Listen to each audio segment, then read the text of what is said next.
అందరికీ నమస్కారం. First of boys congratulations. Cinema తీయడం ఒక ఎత్తు అయితే దాన్ని రిలీజ్ చేయడం ఇంకా నెక్స్ట్ లెవెల్. అది దాటి ఇప్పుడు గ్రాటిట్యూడ్ మీట్ వరకు వచ్చాం. So first of us congratulation to all.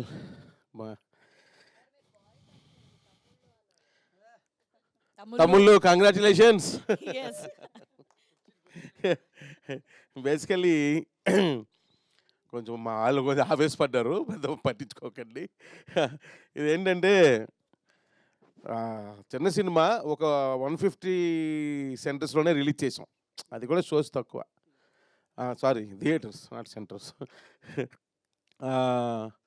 Shows కూడా తక్కువ, అంటే జనరల్గా థియేటర్కి వచ్చే ఆడియన్స్ కూడా తక్కువ ఉన్నారు. సో కాబట్టి ఇప్పటి వరకు చూసిన వాళ్ళు చాలా తక్కువ మంది చూశారు. ఈ తక్కువ అదే ఎక్కువ థియేటర్స్ రిలీజ్ చేస్తుంటే కొంచెం ఎక్కువ మంది చూసిండే వాళ్ళు, అది టాక్ స్ప్రెడ్ అవ్వడానికి ఎక్కువ టైం పట్టేది కాదు. బట్ మనం రిలీజ్ చేసిందే చాలా తక్కువ థియేటర్స్, ఎందుకంటే చిన్న సినిమా కదా, అంత స్టామినా ఉంది మాకు. సో అందువల్ల ఇది రీచ్ అవ్వడానికి కొంచెం టైం పడుతుంది. ఇమ్మీడియట్గా జెట్ స్పీడ్లో స్ప్రెడ్ అవ్వదు. సో నిన్న ఫస్ట్ డే, ఈరోజు సెకండ్ డే, రేపు బుకింగ్స్ ఇంకా బెటర్గా ఉన్నాయి. అంటే ఈ చూసిన వాళ్ళు చెప్పి వాళ్ళు రావడానికి కొంచెం టైం ఎక్కువ తీసుకుంటుంది. సో ఇప్పుడు సినిమాను కొంచెం నిలబెట్టగలగాలి.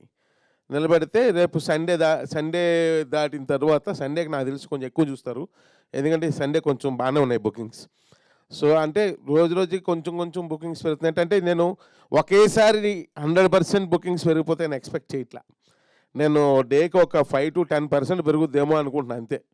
అంతకంటే ఎక్కువ ఎక్స్పెక్ట్ చేయట్లేదు. సో సండే తర్వాత కొంచెం రైజ్ అవుద్ది అనిపిస్తుంది, ఎందుకంటే మా టీంతో నేను కూడా అన్ని థియేటర్స్కి వెళ్ళి బాగా చూశాను. దాన్ని అయితే 4 times చూశాను సినిమా. 4 times. ఎన్నిసార్లు చూసినా బోర్ కొట్టట్లేదు, ఆడియన్స్ బాగా ఎంజాయ్ చేస్తున్నారు. సో చాలా బాగుంది అనిపించింది. ఏంది మ్యూజిక్ వైజ్ కానీ, ఫోటోగ్రఫీ కానీ, డైలాగ్స్ కానీ, అసలు పర్ఫార్మెన్స్లు అయితే అసలు అందరూ ఎవ్రీబడి ఈజ్ టెల్లింగ్. మొత్తం ఆర్టిస్టులు అందరూ కూడా సూపర్ పర్ఫార్మెన్స్లు అండి. క్యారెక్టర్సే కనిపిస్తున్నాయి కానీ మనుషులు ఎవరు కనబట్టలేదు. సారీ, మనుషులు అంటే అదే ఏమంటారు, యాక్టర్స్ కనిపించట్లేదు, ఓన్లీ క్యారెక్టర్సే కనిపిస్తున్నాయి. సో అంత బాగా చేశారు అంటున్నారు. కొత్త వాళ్ళు అయినా సరే ఎక్కడ కొత్త అని లేకుండా చాలా ఎక్స్పీరియన్స్డ్ పీపుల్ లాగా చేశారు అని అన్నారు.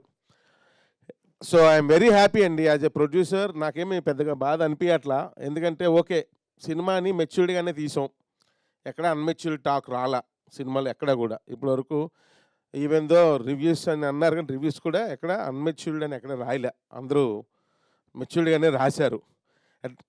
అంటే రివ్యూసే రాయరేమో అనుకున్నాం, రివ్యూస్ రాశారు మన సినిమాకి, దానికి మనం హ్యాపీ ఫీల్ అవ్వాలి. అర్థమైందా? సో కాబట్టి దాన్ని అసలు అనొద్దు, దాని గురించి అసలు మనం కామెంట్ చేయకూడదు. సో ఎందుకంటే దే హ్యావ్ దట్ రైట్. మనకు కూడా రైట్ ఉంది, మనం కూడా రాసుకోవచ్చు, అదేం ప్రాబ్లం లేదు. సో నేను ఎప్పుడు అదే చెప్తాను, రివ్యూస్ పెద్ద ప్రాబ్లం కాదు, ఎందుకంటే దాని గురించి వాళ్ళు రాయడం వల్ల కొన్ని విషయాలు మనం నేర్చుకుంటాం. అరే నిజమే, ఈ ఐడియా నాకు ఎందుకు రాలేదు, ఇలా నాకు ఎందుకు తట్టలేదు, నేను ఈ విధంగా ఎందుకు ఆలోచించలేదు, ఇలాంటి కొన్ని విషయాలు మనం నేర్చుకుంటాం. అండ్ ఒక్కొక్కసారి మళ్ళీ అది రిపీట్ కాకుండా చూసుకుంటాం. సో ఒకవేళ వాళ్ళు మైనస్గా రాసినా సరే, అమ్మ కొంచెం నేను మెచ్యూర్డ్గానే రాశాను అయితే చేసామని అనుకుంటాం. అది కూడా మనకి ప్లస్ ఆర్ మైనస్ రెండు కూడా మన కెరియర్కి ప్లస్ అవుతాయి. సో కాబట్టి ఎప్పుడు దాని మీద కామెంట్ చేయకండి, రివ్యూస్ గురించి అస్సలు కామెంట్ చేయొద్దు. సో ఇకపోతే నేను ఒకటే చెప్తున్నాను, ఎండలు ఎక్కువ ఉన్నాయి, క్రికెట్ మ్యాచ్లు అవుతున్నాయి, ఇలా చాలా కారణాలు ఉన్నాయి, థియేటర్స్ చప్పగా ఉన్నాయి, ఎవరు రావట్లేదు. సో సెలవులు కూడా ఇచ్చారు, హాలిడేస్, ఇంకేంటి ప్రాబ్లము అని కూడా కొంతమంది ఆలోచనలో ఉన్నారు. సో సెలవులు ఇచ్చినా సరే ఇంట్లోంచి బయటకు రావాలంటే కష్టంగా ఉంది. ఏసీ వేసుకుని హాయిగా క్రికెట్ మ్యాచ్ చూసుకుంటూ ఫ్యామిలీతో ఉంటే బెటర్ ఏమో అనిపిస్తుంది ఈ ఎండలకి. అంతెందుకు, ఇప్పుడు ఈ మధ్యాహ్నం పూట ప్రెస్ మీట్ పెడితేనే నేను మర్చిపోయి నిన్నటి చొక్కా వేసుకొని వచ్చాను. ఇదేమన్నా అప్పుడు ఏమంటారు, మన ఫోటోలు అన్నింటిలో ఇదే చొక్కాతో ఇచ్చా, ఇప్పుడు ఏమనుకుంటారు, వీళ్ళు ముందుగానే ఇది వీడియో తీసి ఈరోజు గ్రాటిట్యూడ్ మీట్ అని పెడతారేమో అని డౌట్ పడతారా అని డౌట్ వచ్చింది. మళ్ళీ ఈ ఎండకి అంత దూరం ఏం వెళ్తాంలే అని నేనే ఎండకి భయపడిపోతున్నా. అలాంటిది జనాలు ఎందుకు భయపడరు? బట్ కానీ రండి, థియేటర్స్‌కి రండి, చౌరీపాటను చూడండి. ఓ థ్రిల్ ఉంటది. కాకపోతే నేను మాట్లాడిన వాళ్ళందరూ ఓ మాట అన్నారు, నాకు హ్యాపీ అనిపించింది. రెగ్యులర్ సినిమా కాదు సార్, డిఫరెంట్ సినిమా తీశారు. బావుంది అని. చాలు. సూపర్ అనిపించింది. సో, అందుకే నేను మరలా చెప్తున్నా, సినిమాకి రండి, చూడండి. చౌరీపాటన్ టీమ్‌ని ఎంకరేజ్ చేయండి. డెఫినిట్‌గా it will be work out. And and team అందరికీ వన్ బై వన్ నా కంగ్రాచ్యులేషన్స్ చెప్పాలనుంది.